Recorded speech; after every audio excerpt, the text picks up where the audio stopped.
G'day guys, how you going? Hope you're all doing very well. This evening I'm going to be doing a review of a horror film from Greenland, Greenlandic language English subs, released in the year 2011, directed by Malik Kleist, and this film is called, forgive me for the pronunciation, if anyone from Greenland is watching, feel free to correct me, but as you know, my Greenlandic is not very good. The title to this film is Qaqqat Alanngui. So basically, the story to Qaqqat Alanngui, it centers upon a group of teenage friends who are going away for the weekend to this very secluded cabin. Now, this is in the middle of the wilderness, and this idea is just to get together and have some fun. So you got a mixture of characters who have their own problems, but this is supposed to relieve them of them. So when they get there, they start to hear up on the urban legend of a Qaqqat. Now, this Qaqqat is supposed to be a ghost that is very, very dangerous. So the reasons for the ghost becoming what it is, I'm not going to give away, but basically they read up on it, and then strange things start to happen, and they start to suspect that maybe there's a little bit more to this urban legend than they first thought, and it could prove, threatening them as they speak.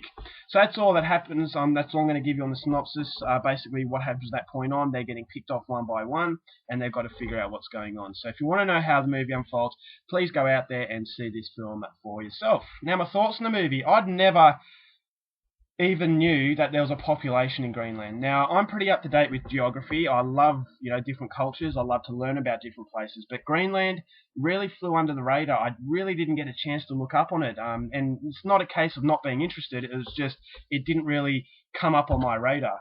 And so Greenland was the pretty much one of the only countries in the world that I'd never really, even knew the population was there. I kind of thought it was just a wilderness.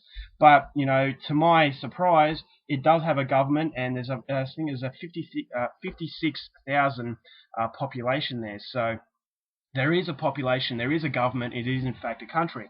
And now that they've made a film, you can imagine my surprise even more. So I really didn't know what to expect with the film. I was going to give it a fair go, which, I love to see these movies that I'd heard nothing about. There is no reviews on IMDb. There's a few scores, but no one has really come up, well, I haven't seen a review of it. So I was giving it every possibility to impress me. I was kind of thinking that it could be bad, a little known country as far as cinema is concerned. I was, fearing the worst. But in the end, what I got was a movie that was not bad at all. I mean, there are problems to the film, but there were things that really surprised me, and I'm sure it's going to surprise a lot of people. As far as cinematography is concerned, this is a beautiful looking film. They've filmed it in Greenland, and they're really showcasing the beauty of the Greenland scenery, the Greenland sort of environment, the wilderness. It's a very beautiful looking place, but at the same time it has a level of menace to it. So it kind of felt like how Australians use the outback, such a vast area that's beautiful and at the same time haunting as well, because it shows you how small we are.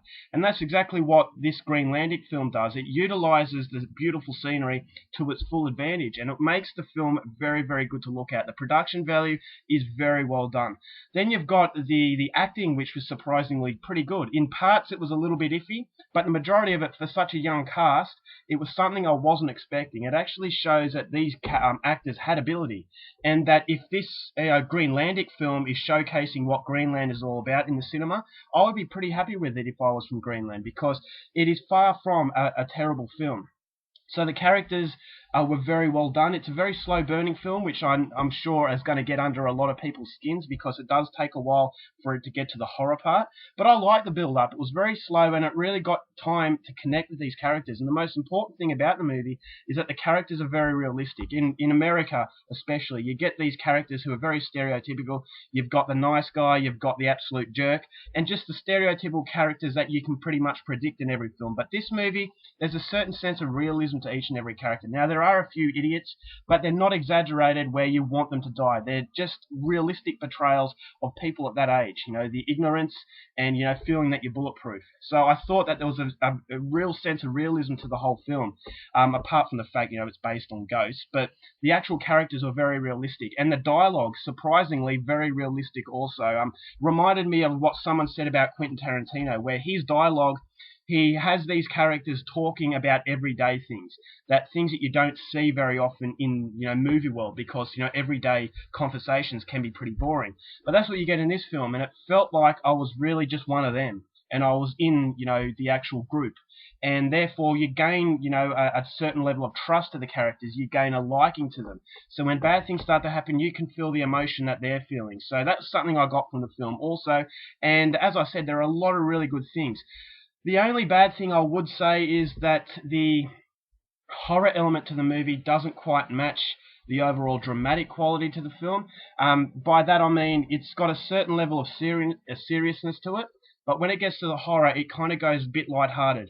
So it kind of feels like you're getting two different sets of emotions. You're getting a really dramatic sort of sympathizing film, and then you've got the horror element where these characters are injured. I'm not going to tell you who lives or dies, but when the bad things start to happen, you do feel sorry for them, but the quality of just the lightheartedness when the bad things start happening kind of just takes away some of the impact when these characters are hurt. And that's what I thought the inconsistencies of the film prevent it from being a very good movie.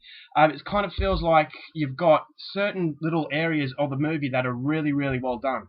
But it's like the football team where you've got 11 very, very good players. But just because you've got 11 very good individuals doesn't mean that they're going to gel together to make a good team. And that's the best sort of symbolization I can make with this film. That you've got little areas of, very, very good work. But when it comes together as an overall film, you've got the drama, you've got the horror, it doesn't quite gel as well as they tried. It's a very ambitious attempt. As I said, it's a very slow burner at the start, but then when you get the horror part, it just feels like it's not on the same level. And as I said, the individuals in a team, when they gel together, it doesn't necessarily mean that it's going to be a good team. It basically means you have to have good teamwork. And as far as teamwork in this movie is concerned, with the genres, it doesn't quite fit together to make a really good, overall piece. But, the ending was, I kind of felt there were some parts that were unintentionally very funny, and that kind of just halts the mood a little bit. But having said that, it never really destroys the film. It never really derails it. And in the end, what you get is a movie that is a lot better than a lot of other movies that are better known. So I will say this is definitely one to check out. But as I said, the acting is very good for the age of the cast. The dialogue was very realistic. The characters were, you could get a connection with them. You could relate to them because they're everyday sort of teenagers. But as I said, that whole myth of the Qaqqat, or however you pronounce it, could have been really interesting. But it feels like it never went into as well as it could have. It just feels like when the horror starts happening, it's just another one of those ghost sort of slasher films.